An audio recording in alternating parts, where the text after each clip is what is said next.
தமிழ் சின்ன திரையில் ரொம்பவே பிரபலமாக ஒளிபரப்பாகிற தொடர்களில் ஒன்று பாண்டியன் ஸ்டோர்ஸ். விஜய் தொலைக்காட்சியில் பல வருடங்களுக்கு முன்னாடி தொடங்கப்பட்ட இந்த தொடரோட முதல் சீசனுக்கு ரொம்ப பெரிய அளவில் வெற்றி கிடைச்சது. முதல் சீசன் முடிஞ்ச கையோட ரெண்டாவது சீசனும் தொடங்கப்பட்டது.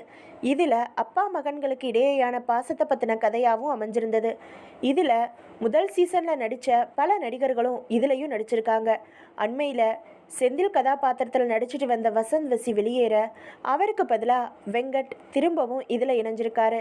இந்த நிலையில் பாண்டியன் ஸ்டோர்ஸ் இரண்டாவது சீசனில் பாசமுள்ள அம்மாவா கோமதி கதாபாத்திரத்தில் நடிகை நிரோஷா நடிச்சிட்டு வர்றாரு. இவர் ஒரு பேட்டியில், நான் இதுவரைக்கும் எத்தனையோ சீரியல்கள் நடிச்சிருக்கேன், அதில் கிடைக்காத அனுபவம் எனக்கு பாண்டியன் ஸ்டோர்ஸ் சீரியலில் கிடச்சிருக்கு. கோமதியா என்னை ரசிகர்கள் ஏற்றுக்கிட்டாங்க. ஒரு நாள் ரோட்டில் நடந்துக்கிட்டு இருந்தப்போ ஒரு பெண் என்கிட்ட வந்து, கோமதி இனி இப்படியே இருந்துக்கோமா, மருமக கிட்ட உள்ள அதிகாரத்தை விட்டு கொடுத்துடாத, சமையலறைய எந்த காரணம் கொண்டும் உன் மருமக தங்கமயிலுக்கு கொடுத்துடாதன்னு சொன்னார். சிரிப்பு வந்துச்சு. என்னடா நம்ம கேரக்டர் இவ்வளவு ஆழமாக ரசிக்கிறாங்களேன்னு தான் நினச்சேன். என் அம்மா கூட கோமதி கேரக்டரை பார்த்து நீயா இப்படியெல்லாம் நடிக்கிறேன்னு கேட்டதா நிரோஷா பேசியிருக்காங்க. நிரோஷாவோட இந்த பேட்டியை பற்றி நீங்கள் எல்லாரும் என்ன நினைக்கிறீங்க?